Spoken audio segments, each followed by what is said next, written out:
wife suggested that I teach you guys some of the songs that I wrote, and so I'm going to start off with one that I wrote for a friend of mine named Dana. This is called Dana's Tune, and again, this is in what they call the dead man's tuning, or in this case, split dead man's tuning. And it's split because on a mandolin you have two strings for each, where on a guitar or a violin you'd only have one. Well, a mandolin is tuned typically to the same tuning that a violin is tuned. But in this case, I change it, and if you are a violinist, you can also play this same tuning on yours, you just can't split it. In this tuning, it's D, and then D an octave higher, and then A, and then D an octave higher than the last D. So you almost get a D chord or a D minor chord depending on how you want to play it. But in split tuning, it's a little bit different because I tune the bottom string here to a D, and the next string on that same chorus is tuned to an A. Then I tune to a D an octave higher than that, then an A an octave higher than this A, and then a D an octave higher than this D. So you get basically D, A, D, A, D. And that sounds like this. And it gives almost a chord sound. Like I've said in a previous video, it's like modal almost. This tune, I kind of based it around just a real common bluegrass fill, which is, this is the fill. Or you could play it like this. It's just sort of a fill that's used a lot of times to fill in the gaps in a bluegrass tune. In this case, it becomes kind of the main melody of the song. So the first part repeats that several times, and it starts off on the last string. The main tune is on this last string, the D string, and it starts on the 2nd fret, and then you hammer onto the 4th fret. So it's, and then you let go and play it open, and then you come to the 3rd string onto the 2nd fret. So the whole riff ends up sounding like this. And you just pull off kind of to get that, or you can play it if that pull off is hard for you. So again, the whole riff slowly sounds like this.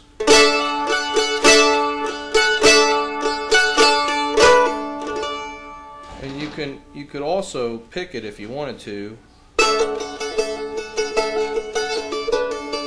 This is actually a duet, so I'm going to teach you the main part in 2 different spots, and then I'll post, if my friend doesn't mind, I'll post a video of us playing this song together, and that way you can hear how it sounds with both of the mandolins going at once.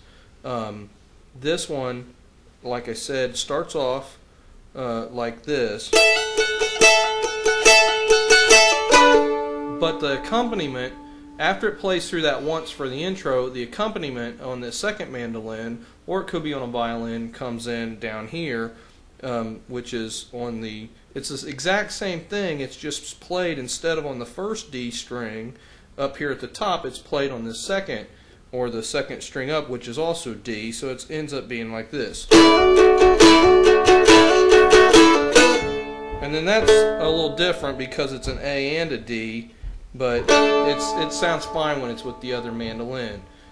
There's a middle part of it, and the middle part of the tune goes like this. It starts on the 2nd D string, and it goes on the 2nd fret and hammers onto the 4th fret. So it goes the hammer from the 2nd fret to the 4th fret, and then it plays open on the A string, which is the 3rd string, and then you play the 2nd fret twice and then open again, and you can just strum that whole chord if you want to, but again it's like this. And then I have this little lick that sometimes I throw in there, and it kind of goes like this, and that's not hard to play. That's the same thing almost. It's the 2nd fret on the A string, I'm sorry, this is not an A string, this is the D string, 2nd fret on the D string up to the 4th fret, so it goes hammer on there, 2nd to 4, then pull off, and then pull off again to open. So second to fourth hammer, pull off to second, and then pull off to open, and then hammer onto the second of the bottom string. So,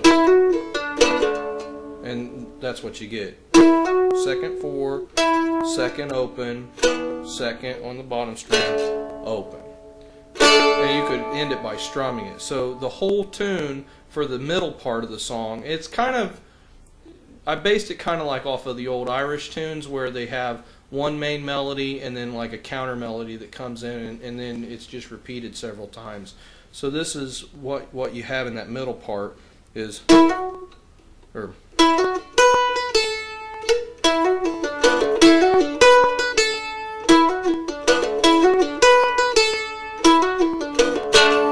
okay, so now it repeats that a couple times. The pattern is the opening melody, and it does that like 3 times, and then it repeats that again. Then it goes into that second middle part, and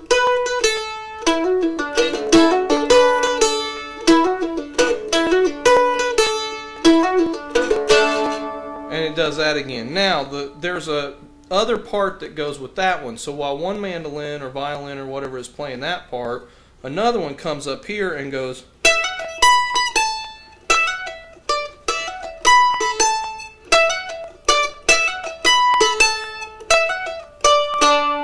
And that's fairly easy. It's all done on the top 2 strings. It comes up to the 7th fret, so 1, 2, 3, 4, 5, 6, 7. It starts there on the 2nd string, which is an A. I don't know why I keep getting confused today, but it starts on an A, the A string at the 7th fret, and then it hammers up to the 9th fret. And it jumps after that 9th fret hammer up to the 7th fret of the final string, of the 4th string, which in this case is a D. So,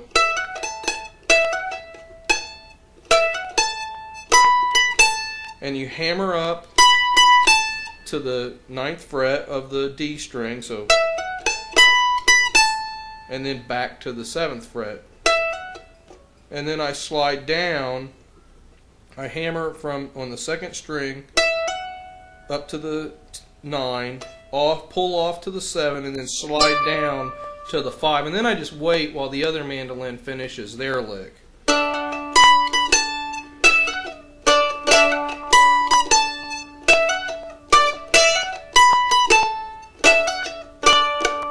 So that's kind of how it goes. I'll play through the song with just the first part. Then I'll try to play it through with the second part, and then you can look at the other video if you want to see us playing it together, and that way you can get a better idea of how the song works together. Hopefully I'll make I've been working on recording this, like a decent recording of it. I made a scratch demo of it, and I don't think it's polished up enough really to publish yet or to put out. So when I get it finished, then I'll post it too, and maybe you can download it as an MP3 file and have it to listen to as well on my blog. But here it is. This is called Dana's Tune, and it starts like this.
with what I just played as the duet.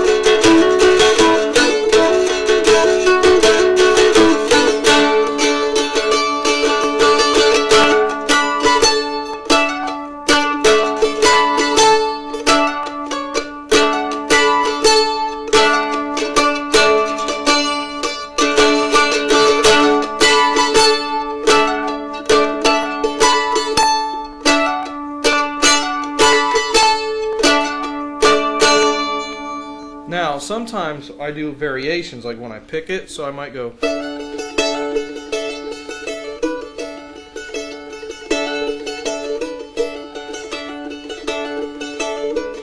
And what I'm doing is I'm picking on the two D strings at the same time. You can also do it like this and play the D strings together.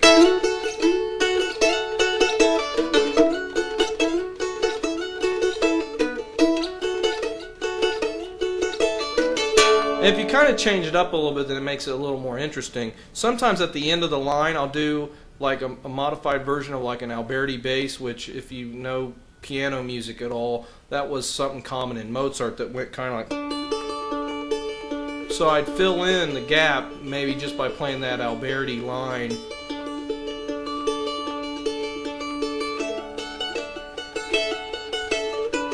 And it gives a different feeling to the whole song.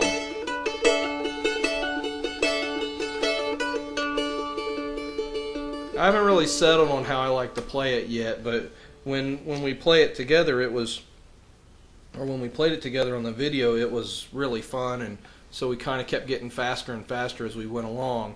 But it's a fun little tune that you can play around with. And again, my name's Willie Minnix. Happy to show you some stuff that I'm learning on the Dead Man's tuning for the mandolin. Again, this is a D, basically D, an octave up, A, and D. And it doesn't seem like it's a real popular tuning, but it's really, really fun to play with. Again, there are some Irish tunes out there that are based on this tuning. I read somewhere, I think Bonaparte's Retreat, or it might have been Bonaparte's Advance, one of the old Irish tunes from the O'Neill's Music of Ireland, which you can find all over the internet. That's a great resource to check out. It really has a lot of fun tunes in it, but that song is out of that collection, and I heard that it was based on this tuning, and there's probably several others as well. So I hope you enjoyed this song, and I hope you enjoyed this video. Have a great day.